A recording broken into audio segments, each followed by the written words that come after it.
A new short film is sparking a conversation about the role of social media.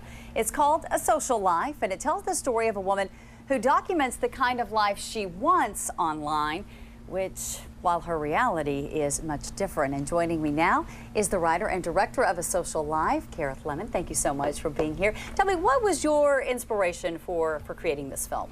You know, I've worked in media for over 15 years. I started out at Viacom and worked for the Oprah Winfrey Network, and it really came to a head where I was just feeling this weight of needing to promote myself as a woman in the industry online and show everybody what I was doing. And it was sort of weighing on me that, you know, the life I was living out in real life was what I was posting online, but it was this extra effort to have to promote that. And I started thinking about all of the women and all the people in the world that were feeling this same kind of depression. That is a psychological term now, social media depression, and I wanted to spark a conversation around that. So I would totally agree. This is all about image, right? And what we put out there. And social media has become so important in branding oneself. But you say almost to the detriment of ourselves, right?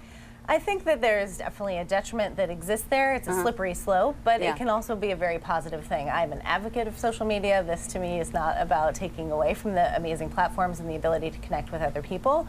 But like I said, it's a really fine line when you start to take those real-life moments and spend more time posting them online than you're actually experiencing them in the present. Yeah, you know, when I watched the trailer that was sent to me, what I found really interesting is that you have this young woman, very pretty. She comes home from, you think, the grocery store. She's chopping up these beautiful vegetables. Well, actually, before she starts to chop them up, they're displayed really nicely. She takes a picture. She starts to chop them and then is like, forget this, and she grabs takeout food. So really, she is trying to put out this wonderful life, right?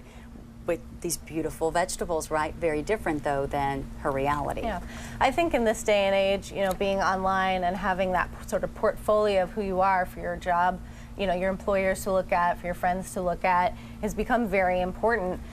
You know, I heard a quote recently from some teen girls that said, you know, social media is really taking over our lives, and they said, why not quit? And they said, well, then we won't exist. Yeah, which is, you know, there's some truth in that statement, which is sort of a sad state of the state. Yeah. So I wanted to use this film. You know, it's easy to create a fictional character and not point fingers at people and have people kind of look at it from afar. I think nobody can watch this without seeing a little bit of themselves in it. Sure. So I hope we can take something away. So points to consider as this is going around to various film festivals. What do you want people to take away and to think about when it comes to social media?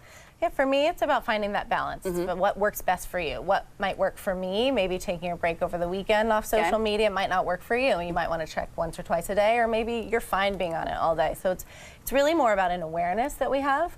And I think it's just sparking a conversation, especially for the young people coming up now that are digital natives that have been living with a device in their hands since the very early ages. We're working with the National Association for Media Literacy and Education. We've prepared a school guide that teachers can then use this in the classroom to discuss our relationship with social media so that we can all find healthy boundaries. Yeah, because I think it's really important when you talk about especially young women. You know, you look at these images and I think, you know, even for myself, I compare and say, oh, you know, there's no way I can look like that, or, you know, whatever. And I think that that could be really dangerous, especially to young adolescents. Yeah, for as much as social media opens up a wide platform for us to connect with other people, it sort of quantifies that at the same time. So it's very easy to compare yourself.